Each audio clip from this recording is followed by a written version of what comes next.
días.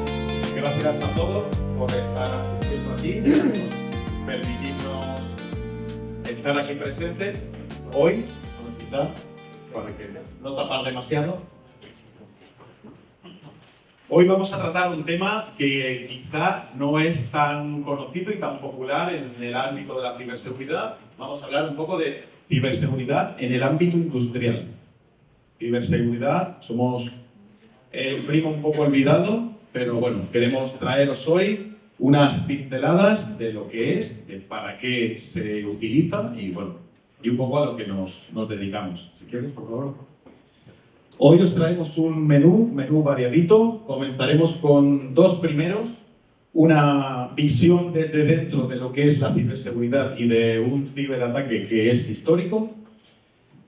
Varios ciberataques actuales, recientes, de rabiosa actualidad. Comentaremos un segundo plato, unas buenas prácticas, cómo hacerlo bien, qué es lo que se debería hacer y quizá no se hace tanto. Y terminaremos con el postre, una prueba de concepto, una simulación de ataque. Y bueno, esperamos que sea del agrado de todos y que conozcáis un poco más esta disciplina que es la ciberseguridad industrial. Comenzamos, nos trasladamos, nuestra historia va a ser de las que parecen de cine, pero en realidad sucedió en el mundo real. Nuestra historia, como veis, ha sido impactante y ha impactado en el mundo. Antes de comenzar, me gustaría lanzaros unas preguntas para saber a quiénes de aquí, a mano alzada, a quiénes de aquí os suena la ciberseguridad industrial. ¿Quiénes conocéis? ¿Quiénes trabajáis? Bueno, veo bastantes manos. Me alegra saber que es un ámbito no del todo olvidado y que está aquí representado en el SECADMI. ¿Y cuáles de vosotros conocéis ya el Stuxnet? ¿Quiénes de vosotros conocéis el Stuxnet? Bien, veo que no llega al 50% de la audiencia, pero bueno, está bien que lo conozcáis. Hoy lo vais a conocer un poco más en detalle y desde dentro. Antes de entrar en materia, me gustaría presentarnos. Mis compañeros, Julián Lloris, Rafa Carnicer y yo mismo, José Meseguer, somos compañeros de trabajo, trabajamos en Schneider Electric y como podréis adivinar, nos dedicamos a la ciberseguridad industrial. Este es nuestro campo y queremos traerlo a vosotros. Así que ya comenzando nuestra historia, nos trasladaremos al desierto central de Irán, concretamente a la planta de Natanz, una planta de enriquecimiento de uranio. En los papeles no era nada demasiado relevante, pero veremos que lo que allí se cocía era realmente importante. Para nuestra historia, los protagonistas nos contarán desde dentro lo que sucedió. Nuestros protagonistas son el operador de planta, Aratz, un operador de planta que nos contará lo que allí se cocía, y un ciberinvestigador, Ralph, le hemos llamado, que bueno, con una vista y con una información de lo que después se supo, nos dirá lo que realmente estaba sucediendo. Y comenzamos. Ana, por favor. Hola, soy Aratz. Yo trabajo en una central secreta, pero bueno, como esto es algo en familia, lo puedo decir. La central de Natanz, ¿vale? Si no la conocéis ya, os la digo yo. ¿Qué es lo que hacemos aquí? Pues mira, esta central es súper importante y estratégica para mi país porque enriquecemos uranio. ¿Y para qué podemos enriquecer el uranio? Pues muy fácil, porque es el combustible para las centrales nucleares. Fijaros, si conseguimos enriquecer uranio al 7%, tenemos un perfecto combustible para nuestras centrales nucleares de fisión. Pero si conseguimos llegar al 20%, a mí me han dicho mis jefes que lo podemos usar para armas nucleares. Es algo que yo no sé, pero... ¿Cómo conseguimos este proceso? ¿Cómo conseguimos enriquecer el uranio, que es algo tan complejo? Con estos aparatos que veis aquí en pantalla. Son las centrifugadoras de uranio. Tan orgulloso estaba nuestro presidente que, fijaros, no se escondió en absoluto a la hora de enseñar al mundo la joya de la corona, la centrifugadora. Ahí lo tenéis en documentales nacionales que se emitieron públicamente. ¿Cómo conseguimos este proceso? Hacerlo funcionar. Pues nosotros descubrimos que si poníamos centrifugadoras en cascada, llegábamos entre unas 100, 112 centrifugadoras, conseguíamos enriquecer ese uranio al 7%. Al mover el gas muy rápidamente, separábamos los átomos que tenían que eran más energéticos de los menos, y en este proceso en cascada, pues llegábamos al 7%. Y haciendo pruebas internas, que ya no sé si después se llevaron a cabo o no, si poníamos 64 más en cascada, alcanzábamos ese 20%. ¿Y qué es lo que hago yo como operador en la fábrica? Pues lo cuento también, ya aquí en confianza. Yo básicamente me siento en la sala de control y lo que hago es observar el HMI, el Human Machine Interface, que básicamente es el escala, que a mí me dice cómo la fábrica está funcionando, todo bien. Para que os hagáis una idea y tengáis una imagen mejor de mí. Ahora todos vais a pensar que soy amarillo, pero imaginaros a Homer Simpson en su puesto de trabajo. Pues ese soy yo. Más o menos. Una buena analogía. Aunque he de confesaros que desde hace unos días vengo notando cosas raras, pero sobre todo escuchando cosas raras. Yo trabajo justo al lado de la centrifugadora y aunque en las pantallas todo parece normal, no hay nada que se salga de la rutina, notamos con ciertos ruidos como que se aceleran y desaceleran cuando en realidad las pantallas no vemos ningún cambio. Y ahora nuestro otro protagonista, el ciberinvestigador Ralph, nos va a contar también en primera persona. Hola, mi nombre es Ralph, yo soy el ciberinvestigador que vengo del futuro con información. Nuestro protagonista, Arats, todavía no lo sabía, pero ya estaba sufriendo los primeros síntomas de un ciberataque. Ya el virus estaba corriendo por el interior de la planta de Natanz. Y antes que nada, explicaros qué es eso de un ciberataque en el entorno industrial, qué es la ciberguerra. Pues bueno, en los sueños más húmedos de los militares, el poder pasar del mundo digital al mundo físico e impactar una infraestructura a poder ser crítica de tu enemigo, era un sueño deseado por todos. Pero no vayas a creer que eso es algo sencillo. Incluso en el 2010, que es cuando sucede nuestra historia, conseguir acceder a una infraestructura de tipo crítico no es nada sencillo. Estas infraestructuras están protegidas por múltiples capas de seguridad. La primera y la más, digamos, importante en aquella época, en aquel 2010, era el denominado air gap, la separación. Esa planta estaba totalmente separada del mundo real. No había manera de conectar a través de Internet, ni por VPN, ni de ninguna manera. Físicamente separada. No se conseguía esa conexión al Internet de ninguna manera. Esa era la primera barrera. Luego contamos con una segunda barrera, que era la barrera arquitectónica, de la propia arquitectura de la red. Esa planta con múltiples sistemas, PLCs, escalas, controladores, sensores de muchos tipos. Incluso si superases la barrera física, incluso si entrases dentro, no sabrías dónde moverte, a dónde llegar, qué conectar, qué desconectar. Porque además de conocer la infraestructura, tendrías que conocer el propio proceso. Una infraestructura crítica y una central nuclear o una planta de enriquecimiento de uranio es de las infraestructuras más críticas que hay. Los procesos son resilientes, están diseñados para funcionar pase lo que pase. Ante cualquier fallo de tipo mecánico, electrónico, físico, incluso sabotajes, unos sistemas protegen a otros y consiguen que el proceso ni las personas se dañen y la planta, si cae, se recupere muy rápidamente. Eso es algo que era así incluso en aquella época. Pues bien, veremos cómo este ciberataque consiguió penetrar, superar todas las dificultades y conseguir llevar a cabo ese ciberataque. Fíjate, yo lo venía diciendo, ya lo he comentado, que yo estaba escuchando cosas raras por ahí. Y venga que parar los procesos en esa seta roja que tenemos todos los operadores, porque algo no funcionaba bien. Y llegaban los técnicos y siempre me decían que eran cosas mías, que ellos cogían los logs, se llevaban a los equipos, sacaban los logs y ahí no había nada raro. Que el historial de paquetes tampoco mostraba nada raro.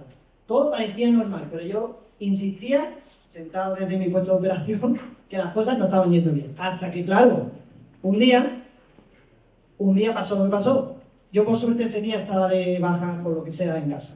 No me pilló dentro de la fábrica. Pero empezaron todas a romperse, una detrás de otra. No solo a romperse, a reventarse, vamos, que destrozaron la fábrica. Ya no podíamos enriquecer uranio más en esa fábrica porque misteriosamente todas las centrifugadoras se estropearon. Y es que efectivamente Stuxnet había causado lo que llevaba buscando, lo que desde años, porque la infección de la planta no fue de un día para otro, durante años Stuxnet había estado dentro, ha estado escaneando las redes y extrayendo información para mapear esa arquitectura, para conocer esos procesos y finalmente lo que consiguió. El primer acto de ciberguerra consiguió llevar a cero, parar, destruir físicamente una infraestructura crítica. ¿Cómo lo hizo? El ciberataque actuó en dos fases. Hubo una primera fase denominada de desgaste, en la que los sistemas aceleraban, frenaban, los operadores, como nos contaba nuestro amigo Arad, avisaban de que algo no iba bien, los ingenieros iban, revisaban configuraciones, historia, todo estaba bien, los tests todos perfectos, la planta estaba perfecta, pero la realidad es que los operarios de mantenimiento trabajaban sin cesar, reemplazando esas centrifugadoras que, girando a gran velocidad, era habitual que fallasen, pero no tanto, no en tanta medida. Pero bueno, esos sistemas resilientes lo soportaron, consiguieron aguantar ese ataque y contener la operación, mantenerse activos.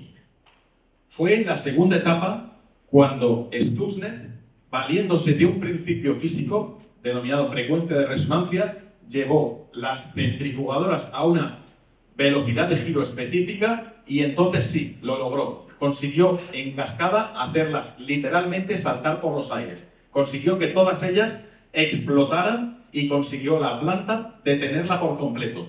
Se había perpetrado el primer acto de ciberguerra. Lo digital había pasado a afectar a lo físico. Una planta de enriquecimiento de uranio había sido completamente paralizada. Incluso los que estaban dentro no lo podían creer. No podían creer que eso hubiese sido un ataque de fuera. La mano del enemigo obviamente parecía que estaba allí, presente, pero nadie sabía cómo. Fue el primer acto de ciberguerra. Ahora, con el conocimiento que tenemos, podemos saber que el virus Stuxnet fue una verdadera obra de arte. Como referencia, si analizar un virus común puede llevar del orden de 1 o 2 semanas de análisis forense, para analizar el virus Stuxnet se llevaron más de 6 meses. Se cree que fue necesaria la colaboración de múltiples disciplinas, de expertos en redes, de expertos en malware, expertos en sistemas de control industrial y hasta expertos en procesos nucleares. Stuxnet tampoco era un virus o un malware que dispusiese de poco presupuesto. Se contaban con vulnerabilidades 0days compradas en el mercado negro por valores superiores a $500,000 de la época. También tenían certificados digitales robados a Realtek, a J-Micro, a varias empresas para poder instalar drivers y software a su gusto dentro de la planta. Era una auténtica obra de arte. Podemos decir que Stuxnet, si hubiese sido una pieza musical, sería la quinta sinfonía de Beethoven. Cada nota estaba en su sitio y hacía lo que tenía que hacer. Incluso a nivel de operación, la planta mostraba una cosa en los HMI, en los registros. Cada línea de código hacía un efecto y luego venía otro que borraba esos rastros, esas trazas que puede dejar. Era totalmente perfecta. La ciberguerra se había convertido en una realidad. Estábamos ante el primer ataque cibernético. Hoy en día, 15 años después, podemos decir que la ciberguerra y las divisiones de ciberdefensa son algo que existe en todos los países y ningún país que se precie puede considerarse seguro si no tiene una división que proteja sus infraestructuras. Pues bueno, esto fue Stuxnet y espero que os haya gustado. Y bueno, ahora mi compañero Julián os contará que existen otros ciberataques, quizá no se dispone de tanta información ni tan detallada como este, pero que son más actuales y más relevantes. Julián, por favor. Gracias.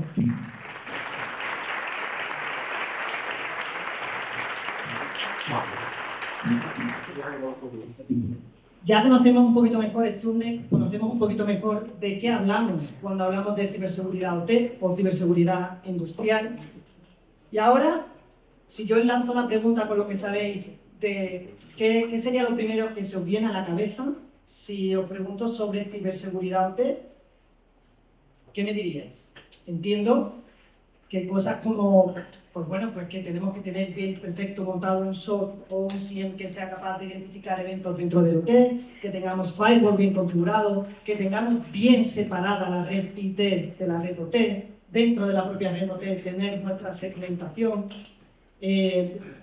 cifrados, por supuesto tiene que estar todo cifrado en tránsito, en reposo, contar con certificaciones. Hoy en día no se concibe una infraestructura sin tener una certificación IEC 62443, por ejemplo. Pero cuando me preguntan a mí, y en base a mi experiencia por mi puesto de trabajo, cuando hablamos de ciberseguridad OT, a mí lo que se me viene a la cabeza es esto. Y más hoy en día, que me imagino a toda la junta directiva diciendo, oiga, ¿dónde gastamos el dinero? Aquí, esta herramienta que tiene IA, ¿pero qué hace la IA? Nada, es un chatbot.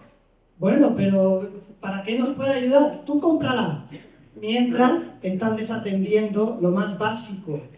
No se están dando cuenta de que están dejando equipos sin parchear o incluso lo peor. Aquí, no sé si lo llegáis a ver, credenciales filtradas en la hardware. Y me viene, ya hablé con Josep, que no sé si está aquí, que le he dado las gracias mil porque me ha hecho la introducción perfecta. Ahora yo vengo a poner dos casos reales para que sepáis la gravedad de esto. Y los dos casos son geniales porque el vector de ataque o la forma en la que llegaron a causar daño es gracias a esos dispositivos que ya todos conocemos, principalmente Luma en estas dos ocasiones. Kino Makino también coincidirá conmigo en que entre el 80 y el 90% de las veces que una empresa va a sufrir un ciberataque no va a ser porque hay un grupo APT por detrás explotando durante años, gastándose un montón de dinero y recursos para entrar en tu empresa. Va a ser seguramente por lo que sucedió en estos dos casos. Mirad, todos conocéis Jaguar Land Rover, ¿no? Es una empresa de fabricación de vehículos, por supuesto, tienen su fábrica donde llevan infraestructura OT. Esta empresa, el día 30 de agosto, que no sé si lo sabíais, tuvo que parar. Pero no paró una fábrica, pararon muchas, por todo el mundo. ¿Por qué? Porque sufrió un ciberataque. Un ataque de ransomware, no hay mucha información todavía, sabéis que estas empresas son muy celosas a la hora de hacer públicos sus análisis forenses, obviamente, pero tuvo una repercusión muy importante. Esta empresa pues, tuvo que detener todas las ventas, todas las reservas de vehículos que tenían, no podían fabricar nuevos vehículos, sobre todo no podían incluso comprar o hacer pedidos a proveedores. No solo habían parado ellos, sino que habían parado todas las empresas que trabajan para ellas. Consecuencia, un coste millonario. Se cifra este ataque como el ataque más costoso de la historia del Reino Unido. Hasta tal punto en que el propio gobierno del Reino Unido ha tenido que poner dinero, ese 1,9 billones de libras, para obviamente que la empresa no lleve a despido y las empresas que trabajan para Jaguar Land Rover no tuvieran que cerrar. Hay empresas que el 90% de su negocio se lo venden a ellos. ¿Cómo sucedió todo esto? Pues fijaros, investigando sobre este caso, unos meses antes, en mayo, si no recuerdo mal, marzo, Jaguar Land Rover sufre una brecha de seguridad y se filtran más de 350 gigabytes de datos corporativos en la hardware. Datos de documentos confidenciales, códigos fuentes, información de empleados, una barbaridad. Fue reclamado por el grupo Hellcat, un grupo de ransomware, pero bueno, aquí tenéis una evidencia de la que mostraba antes Josep para reclamar la autoría de esta brecha de seguridad, pero lo curioso es que encima, unos pocos días después, otro grupo, conocido como APTS, también les entraron en la infraestructura e reclamaron otra filtración todavía mayor, de más de 350 GB de datos. Y mirad, aquí viene el kit de la cuestión. Ambos casos utilizaron credenciales que ya estaban filtradas e identificadas en la Dark Web desde el año 2021. Y estamos en 2025, ¿vale? Y claro, yo me imagino al piso de la compañía diciendo, bueno, ya 2 brechas en un mismo año y bueno, ya el resto del año tranquilo, ¿no? Pues toma, en agosto, parón de todas las fábricas. Ahora en Colin Aerospace, a lo mejor no la conocéis, pero es una empresa que se dedica a hacer software, que vende un software llamado Muse, sobre todo a aerolíneas. Es un software que permite a las aerolíneas hacer el check-in y el embarque de los pasajeros. Y ya así os va sonando un poquito más, ¿no? Un evento que ocurrió en septiembre, sí. Pues fijaros, ahora aquí empieza desde el principio. Esta empresa sufre una brecha de seguridad y el vector de entrada fue un FTP inseguro. Pero tan inseguro como que la contraseña era Muse Insecure, que es como poner luces rojas y flechitas diciendo por aquí, ¿vale?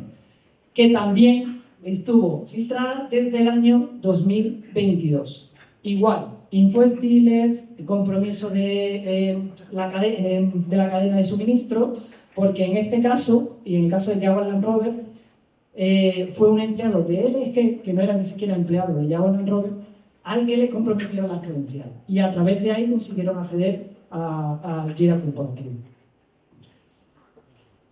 Más cositas.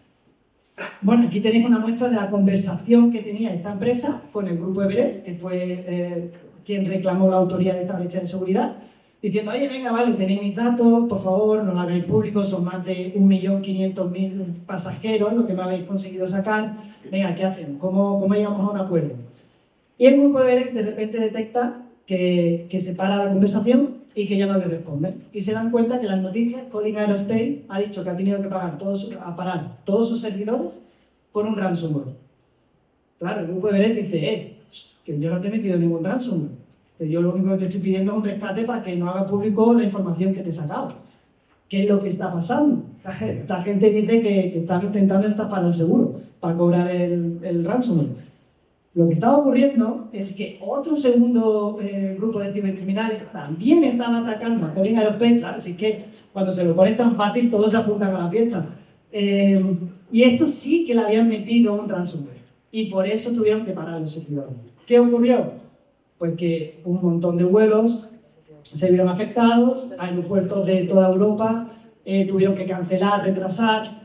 Por supuesto, también el coste financiero que tuvo para las compañías, las aerolíneas. Solo Heathrow reportó que en ese día más del 90% de sus vuelos tuvieron que ser o cancelados o retrasados. Y ahora, sin irme mucho a lo piragüismo, pero como estamos aquí hablando de eventos y ciberguerra y tal, fijaros, investigando un poco sobre lo sucedido, esta empresa, Colin Aerospace, hizo público solo 2 días antes de lo sucedido, el 16 hizo público, que había firmado un acuerdo para desarrollar un software a la OTAN.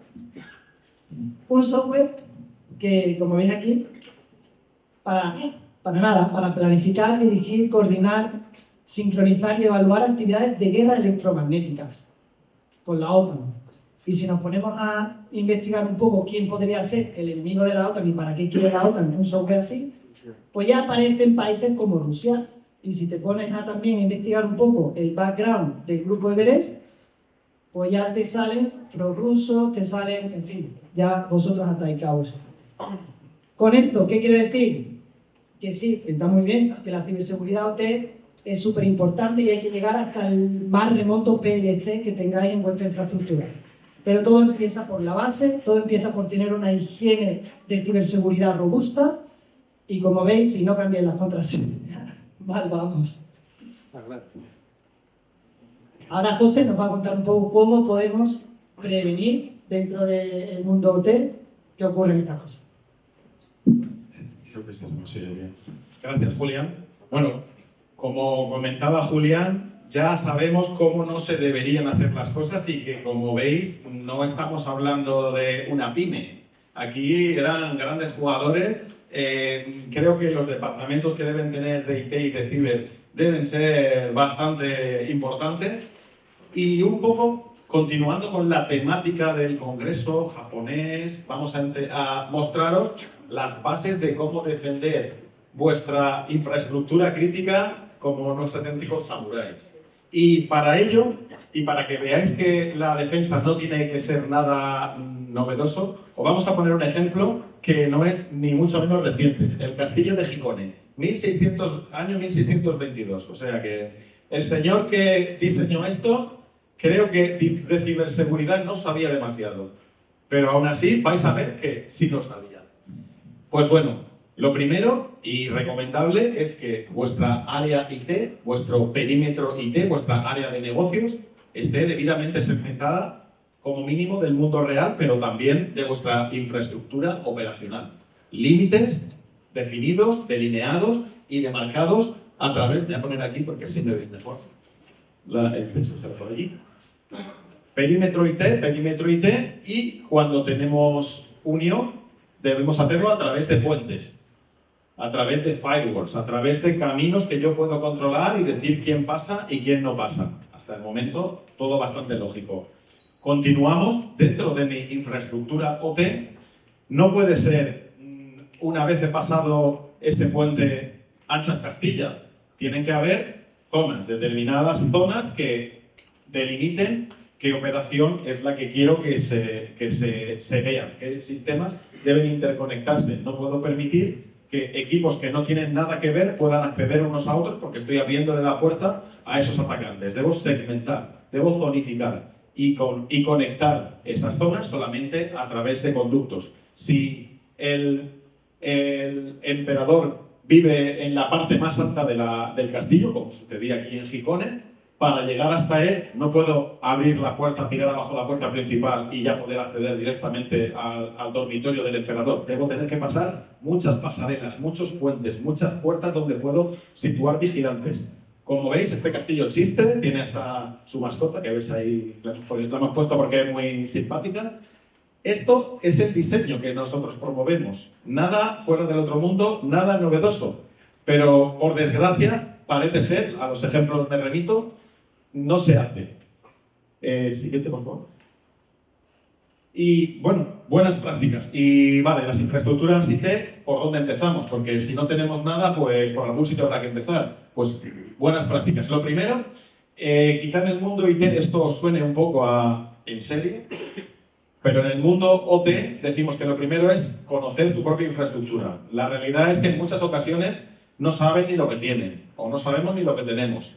Continuamos como fortaleciendo tu perímetro, al menos tengo un perímetro seguro. El firewall, eso al menos, por lo menos está. Hay una broma que corre en la infraestructura OT, es como, vale, el primer paso es comprar el firewall, ya el año que viene lo configuramos. Ya si lo configuras, ya es de premio. Pues bueno, tener un firewall y configurarlo. Luego continuar fortaleciendo tu red interna, que cuando pasen esa primera puerta no puedan acceder a toda la red, no te lleguen hasta la cocina. Seguiríamos fortaleciendo las estaciones de trabajo, los equipos Windows, y a poder ser, quítame el XP, por favor, ya han pasado los años. Los sistemas de trabajo, Engineering Workstation, estaciones de operador, esas es importante fortalecerlas. Continuando con el fortalecimiento de los equipos OT, los PLCs, escalas, RTUs, HMI, etcétera, etcétera, etcétera. Estos equipos, aunque son más cortitos, son más tontos, pero también se puede endurecer y también se puede eliminar cosas que no están en uso. Luego, resiliencia.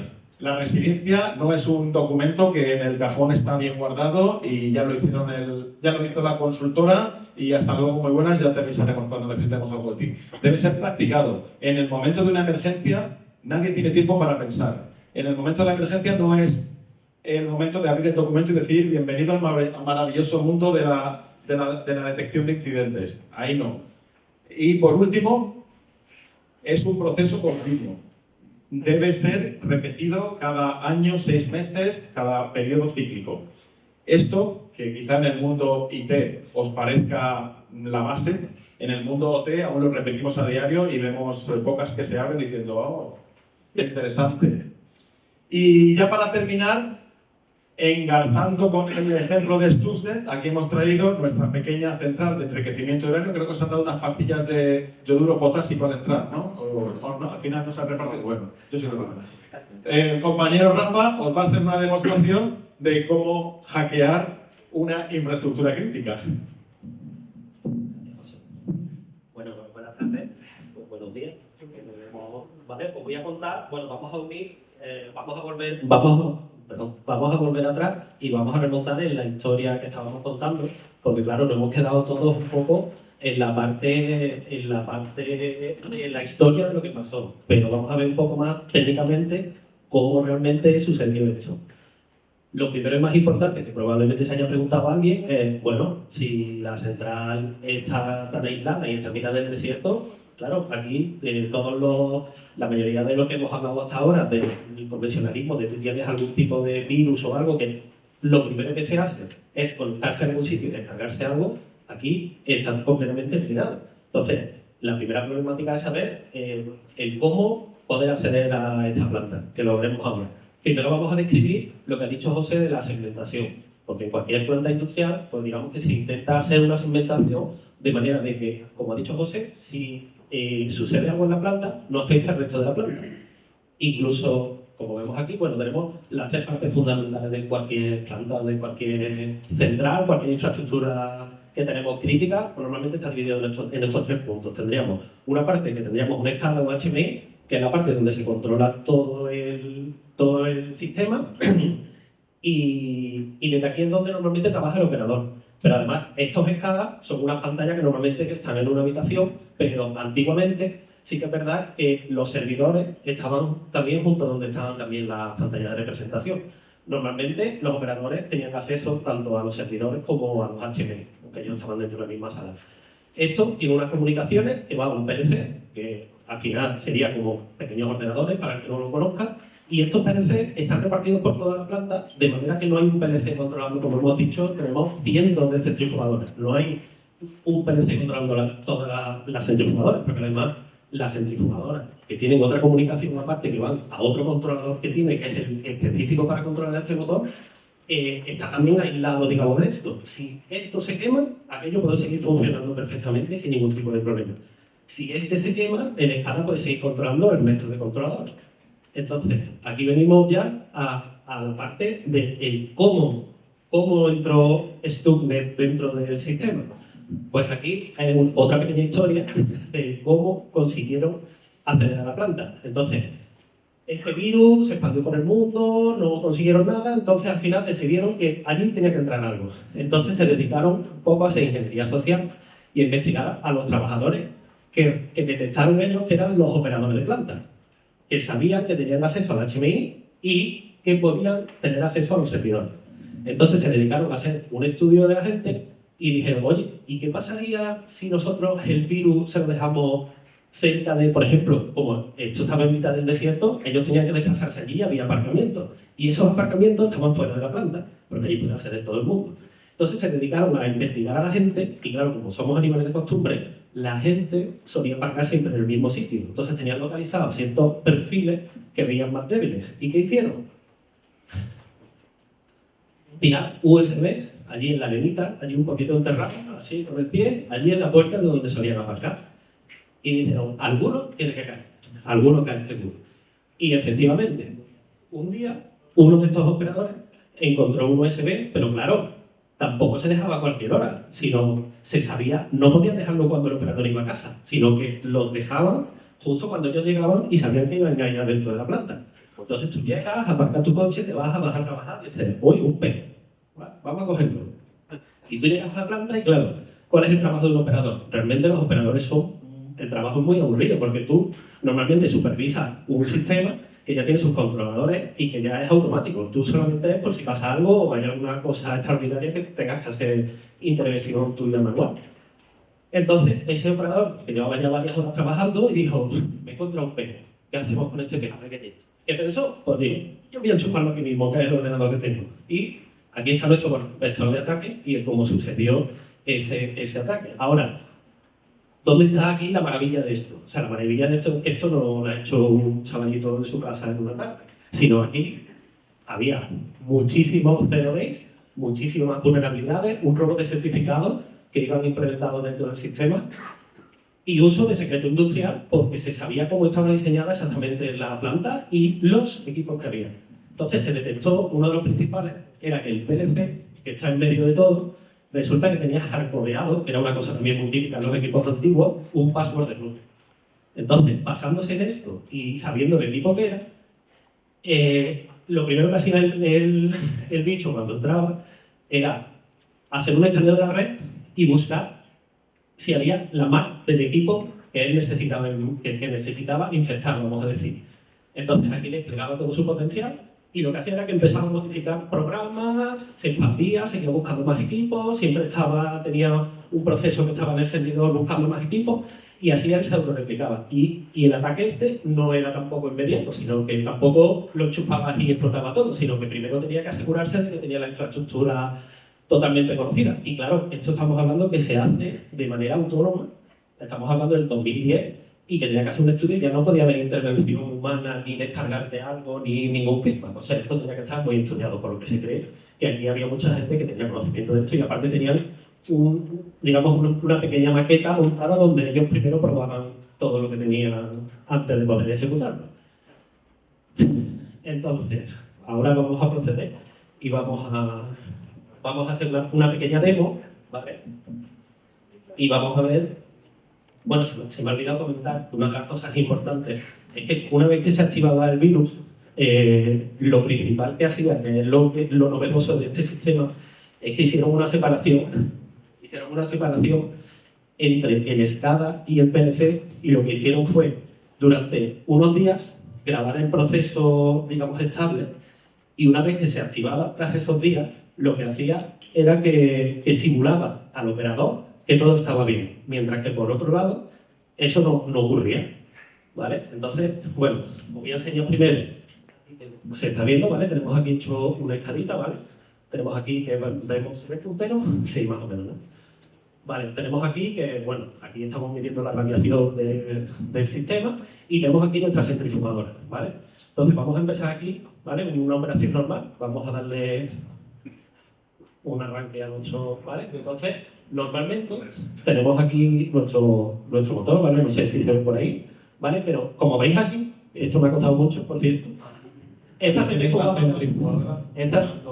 centrifugadora de un avión en estado normal no funcionan como, o sea, físicamente son así, pero es un eje, pero son inestables en la punta, porque necesitan para el proceso, para la separación de los átomos, necesitan tener esa oscilación para el proceso, que si veis aquí, para separar el lunario empobrecido del enriquecido y por el medio, bueno, pasa al siguiente centrifugador. Que rotaban a velocidades de 50.000 revoluciones. La velocidad también está reducida para que no saliese volando y no le diese al público. Entonces, pero como veis, el equipo está funcionando, operando, velocidad estable, funcionamiento normal. No atacar a nadie, ¿vale? Pero bueno, entonces llegaba el operador y el operador encontró su USB tirado en la calle. Entonces, bueno, pues llega el crimen. Mira, vamos a enseñar aquí, José, si puede. Mira, aquí tenemos armas la gráfica no se ve, pero la gráfica está mostrando cómo la centrifugadora está a velocidad estable. Está 20, el operador llegaba aquí y decía, venga, vamos a poner una velocidad más pequeña porque vamos, por ejemplo. ¿Vale? Bueno, no sé si se escucha, es que no se escucha. Bueno, a ver. A velocidad baja no hacía demasiado. A velocidad baja, bueno, pues él puede controlar aquí y si os fijáis ahora en la gráfica, pues aquí tenemos la gráfica que ha cambiado. Ahora si queremos podemos volver a poner sí. La HMI era y la tenemos marcado. El operador veía lo que realmente debía estar sucediendo y él confiaba que lo que la pantalla le mostraba era lo que estaba sucediendo con esos equipos, a los cuales obviamente 50.000 revoluciones por minuto pues no puede... Entonces, ¿qué pasó? Bueno, pues tenemos aquí, entonces ahora lo hemos hecho para que veáis cómo, digamos, está hecho a cámara lenta, ¿vale? Para que se vea un poco cómo va el proceso, pero esto pasaría lo típico de cuando tú tienes en Windows que arranca y se ve una pantalla negra ahí que ha salido y tú sabes, piensas por qué ha salido esta pantalla negra que ha hecho. No lo sabes, porque es que se hace raro y no te ha dado eso. El virus no lo tuvo fácil. Tenían un tío puesto ahí tocando con el dedo para que no se saltara eso la pantalla. Vale, y entonces ahora tenemos el operador que en su momento de curiosidad decidió enchufar La curiosidad humana. Entonces, vemos aquí como misteriosamente, aquí hacen cosas, ¿vale? Están pasando cosas. Esto, ya digo que lo hemos dejado y lo hemos puesto para que vaya un poco despacio. Para la demo.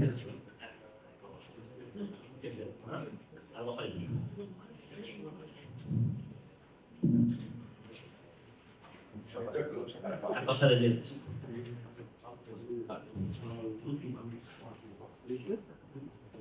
El operador era muy curioso y puso el tema varias veces.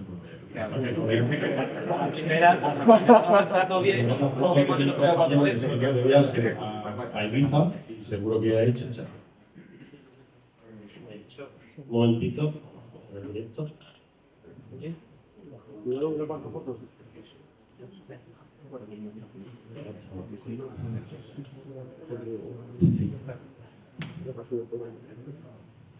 Prometemos que esto lo hemos probado. Por supuesto, me aprobaba, Valery. Sí, ¿qué pasa? Vale, bueno, volvemos a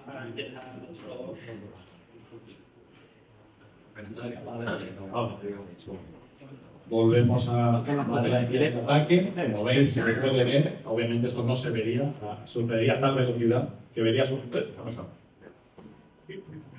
¿Ve? Y aquí hemos visto Ahora... cómo se acelera, ¿vale? La velocidad. No he querido hacerla muy bestia porque ahora vamos a ver una segunda pregunta. Ahora, la gracia es que el operador se puede venir aquí y puede decir, oye, voy a subir la velocidad. Y si os fijáis, esto sigue igual. Y la velocidad... En la gráfica también se observa en la que gráfica, si fijáis, es lo que se está representando por... Y él dice, oye, pues voy a bajar la velocidad, ¿qué pasa aquí? Entonces, para él, está en principio funcionando todo perfectamente, ¿vale? Esperamos, me cambia la velocidad. Vale, ha bajado, él ha dicho bájame a 29 y para él la velocidad baja a 29. Entonces, por ejemplo, físico, en cambio, va a subir y dice, pues yo la subo y aquí en mi sistema parece que va siempre todo correcto, ¿vale? No parece que haya ningún tipo de problema. Entonces, lo que vamos a hacer ahora es ver qué pasa si desactivamos realmente, ahora, si alguien dice, vamos a resetear porque aquí parece que está pasando algo raro, y el operador no ha tenido en cuenta nada de lo que ha pasado, pues lo que pasaría era que se volvería loco y esto es lo que pasó realmente. Esto empezó a oscilar de una manera brutal hasta que al final acabó reventando y empezaron a destruirse todas porque tenían otra de las cosas que tenían como información, era una frecuencia de resonancia a la que no se debían de poner la centrifugadora. Y esto hizo que al final se destruyera y mientras tanto el operador no estaba viendo lo que estaba pasando. no tenía ni visibilidad ni control de lo que estaba sucediendo en la realidad, con lo cual llevaron a cabo la destrucción. Y ahora una vez que el operador volvía a su control, pues ya sí que podía controlar.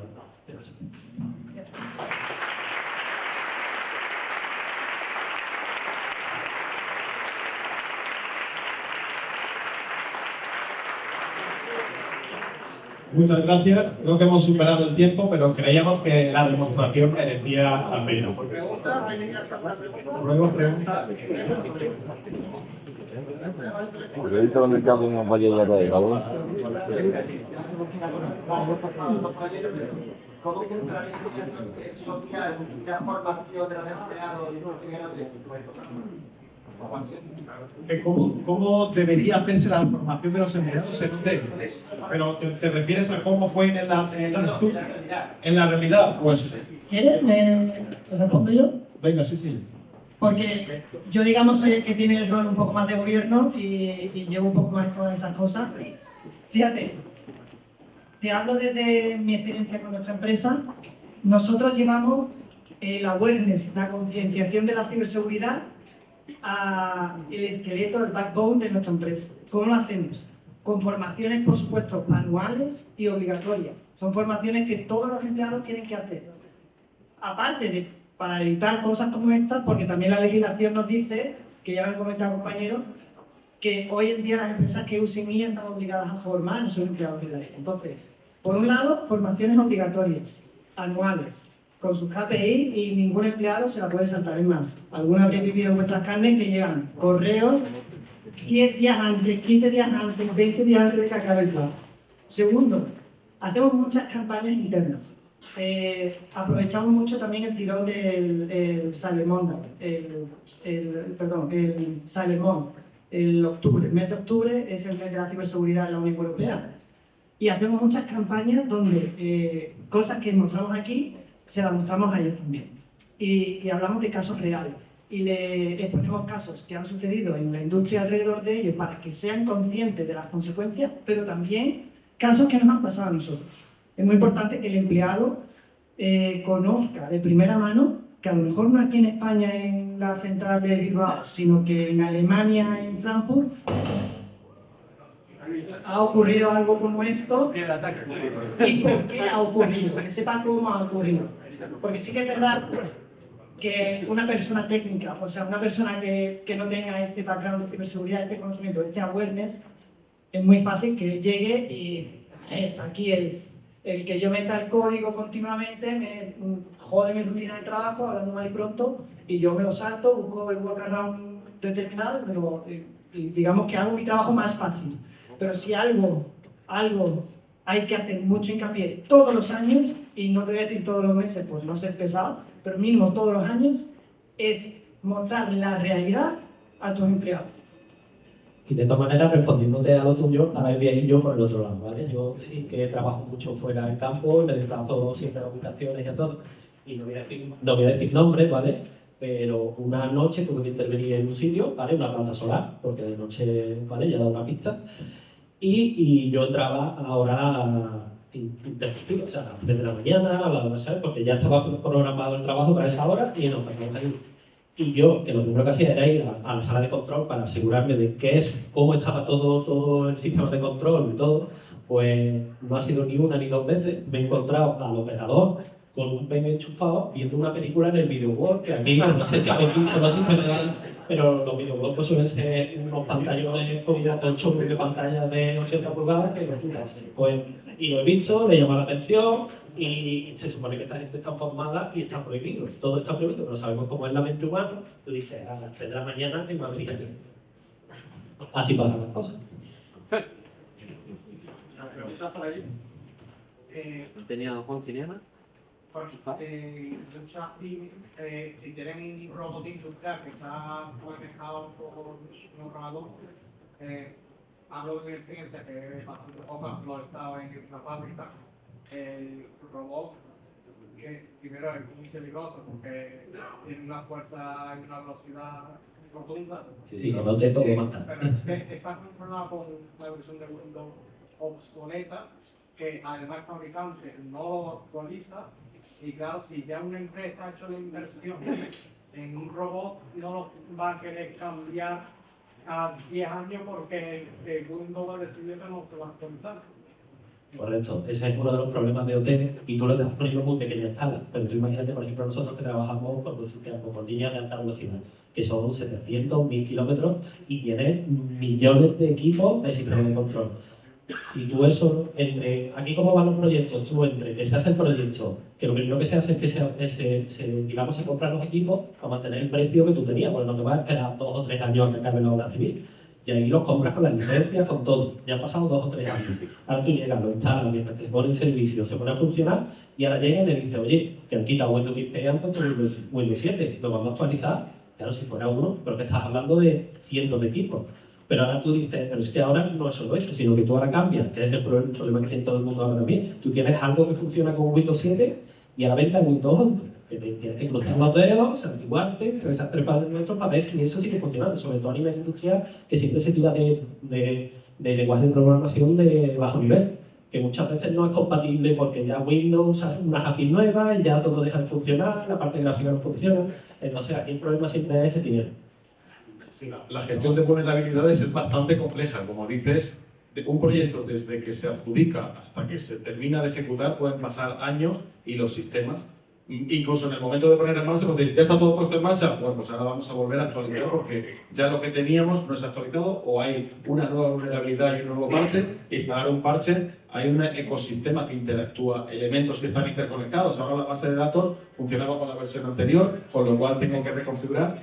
No es sencilla la tarea, pero sí necesaria, porque hoy en día el tener un acceso remoto es algo no necesario, es el día a día. Ya espérate una semana con la planta parada que viene de Alemania a reparártelo, eso ya no es viable, el mercado no te lo permite. ¿Cómo hacerlo? Pues teniendo planes y teniendo estrategias para hacerlo en el momento, diferenciando la criticidad de cada uno de los elementos, imponiendo medidas de mitigación, digamos, que protejan ese elemento mientras no puedes instalar ese parche, porque quizá no todos los parches te afectan. Hay medidas que por la operativa de tu planta no te afectan, pero sí tienes que conocerla y tenerla en cuenta para definir tu estrategia a medida. Entonces, no es sencillo, pero hoy en día es imprescindible. Por ejemplo, hoy en día sí que ahora, que es lo que digamos está más de moda, al menos en nuestro entorno, estamos participando en la construcción de muchos data centers. Y ahí sí tienen un nivel de locura de seguridad, del todo. O sea, ahí sí lo están planificando a futuro, porque aquí ahora con la inteligencia artificial lo tienen al 100% siempre funcionando y no se pueden permitir ni un solo minuto de desconexión. Entonces sí que tienen todo actualizado, sale un parche, rápidamente se intenta corregir todas las vulnerabilidades, se tiene todo totalmente separado, todos los puertos USB prohibidos, la gente no puede entrar con ningún sistema físico o electrónico. O sea, para tú entrar a un data center de cualquier compañía, ¿vale? No voy a decir ninguna, te pueden registrar, te quitan el reloj, smartwatch, si tienes un anillo de los que hay ahora nuevo como el de Samsung también te lo tienes que quitar porque te mira que no tienes móvil, solamente puedes entrar con un equipo que te dan ellos que está certificado y homologado porque ya lo tienen. O sea, nivel loco de seguridad para evitar este tipo de ataques, que es el único que podrían tener en los data centers porque realmente la parte de gestión sí que está totalmente aislada, aunque luego trabajen en la nube, va aparte.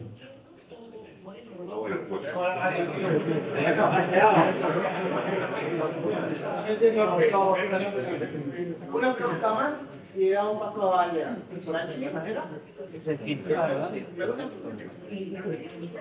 Está pantallado la antena ahí.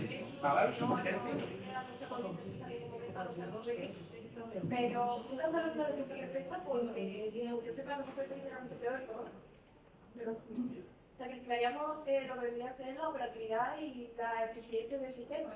Entonces, con caso de defensa perfecta, fuera del ámbito teórico, podría llegar a existir. El ataque perfecto. El ataque perfecto no existe y, por supuesto, la defensa perfecta tampoco. Además, esto es un juego del gato y el ratón.